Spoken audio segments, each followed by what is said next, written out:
So normally we like to do these things in person. Normally we like to, catch up with people during the season, but our season came to a slightly premature end this year. So I've got Brant King, and as you can clearly see, he's at home where he's most comfortable right now. Yeah, in my Rangers room. But thanks for taking the time to get a hold of me, Matt. And good to get this done, even if it's a bit late and from a distance. That's all right. It's cool for me just to see the room, so I appreciate that much at least.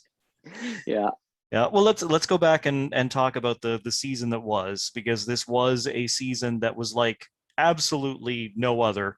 It was strange in many different ways. Just kind of talk me through some of what it was like, trying to play hockey under these circumstances. for sure. Well, I mean, typically as a hockey player, your coaches, everybody around you tells you you can only control what's in your realm. But it definitely takes a toll on you, kind of not knowing when things are going to get, not knowing how things are going to go. Because in a regular season, you got the smooth, you have your full schedule, there's not going to be any bumps. But it definitely it plays with your head a little bit. But for the most part, I think the guys did a pretty good job of keeping focused on the goal. And yeah, it's different, but it's a cool experience to have under your belt. I wouldn't do it again, but it's cool to get that experience. Yeah, I think well said. I survived the 2020-2021 season, although Exactly. we're hoping for better for the future, obviously. For sure, to say the least. Yeah. Yeah, but it's a good way to look at it. I mean, we played more hockey than just about anyone in the country this year, so you got to look at it that way. Oh yeah, we were extremely fortunate. And I think if you gave the option to anybody across Canada or anybody in the world that plays the sport, even if it's not hockey, they would have traded our season of being uncertain for the fact that they didn't really get a season at all. And that's Yeah, the way you got to look at it. yeah, absolutely. So I ultimately, again, it does end a little bit short. It's frustrating is that going into that final game of the round robin, it felt like we were playing a game with stakes for what felt like the first time in forever. Uh, Yeah, unfortunately, yeah, didn't yeah, didn't get to go all the way through with it, but at least we had a taste of playoffs, I guess.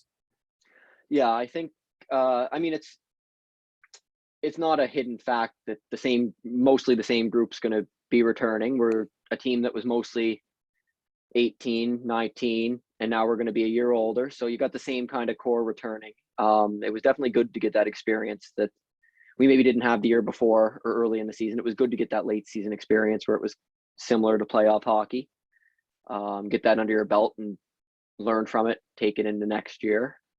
Um, but yeah, I definitely felt we were bonding as a team, playing some of our better hockey going in. We weren't getting the full game efforts like we were talking about, but we were getting those flashes of the potential that we could have had going into playoffs. And I think we would have made some noise, but I guess we'll never know. No, I guess not. But that is something that I wanted to ask you about, because you've now completed two seasons with Valley, and you've had a younger team, and you've got older, and next year might be the first time in team history I think we're going to max out on 20-year-olds.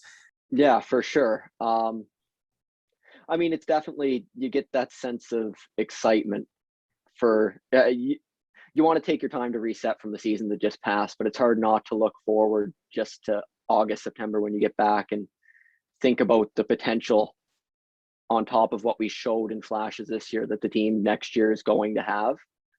Um, it's definitely fun. I mean, you don't make too much of it. You don't think there's that much of a difference between being 18 and 20 or 19 and 17, just that 2 year gap. But the experience in the league, the growth that you get, it definitely does make a difference. You see playing against the teams this year that were maxed out on 20-year-olds. They just have that extra gear, it seemed like, of maybe not speed. I think we had the best team speed in the league. There wasn't people that can match that, but just the sense of maturity to their game that just you can only get by having that experience. So it's going to be really good going into next year, having that under our belt. We can be the team that teams basically, other teams are going to be in our shoes, where we're going to be in the shoes of the experienced team next year, which is going to be good to feel. And I know, you've already mentioned, you don't want to spend the entire time just thinking about the future. You got now to worry about in the off season, but I know you're always thinking about the future. We wanted to do this yesterday, and you told me you were setting up a home gym. Yeah, yeah. At this point, I guess we don't know when the gyms are going to open back up. So I had some weight gear from last summer that I was using at home too. And I was hoping not to have to use it this year, but looks like it's come to that. And so I went all in and set up some mats downstairs, got a few extra weights, got some more gear, and just set it up. So now I got something to do in my spare time. It was getting kind of repetitive doing nothing. No, that's good. That's good. It seems like every time I talk to somebody during the off season, the home gym or whatever comes up.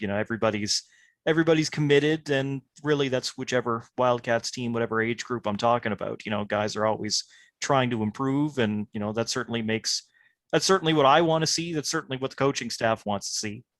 Yeah, for sure. I mean, it's just this when you know that guys are putting in the work in the summer, that just makes you even more excited for the year to come. And it's good to see that the commitment level hasn't wavered after a year where could you really blame somebody if their commitment really tapered off a bit? Because it was a tough year, but Yeah. yeah, once again, I think that speaks to our group in the way that we have a group that wants to play for each other, wants to win. So in that way, we hold each other accountable. When you see somebody else putting in the work, you want to put in the work yourself too. So I think that internal competition, I'd say, is where that comes from. Right. And we're talk about the home gym, and you've got that sort of stuff to do right now, but otherwise, what's up in your life without hockey right now? That's a good question. I didn't do much. I have an Xbox here that I didn't use very often throughout the year, just being busy and stuff, but I've gotten into using that a bit more. I've tried to go golfing when you can get a spot, but I find the tee times are super booked up. I guess you can't really do much else. So people try and get out and golf. Yeah, golf's one of those things that fits in with a pandemic. So Yeah, exactly. It's one of those outdoor activities that you can do. It's open. There's not a lot open, so it's pretty booked up solid, but you try and get around in here or there just to get out and do something. There's a path up the road from my house, so I get out and walk a bit. Um, there's not much else you can do, and that's where that repetitive nature comes from. It just gets repetitive, so you're looking forward to when things open up and you can do a bit more. So now that I got my home gym set up, I'm looking forward to that. Something new to do. excellent. What are you playing on the Xbox these days? NHL 21. I'm building my Rangers roster for next year. And stay in touch. Thanks a lot, Brant. Appreciate it. Yes, for sure. Nice talking to you, Matt. Thank you.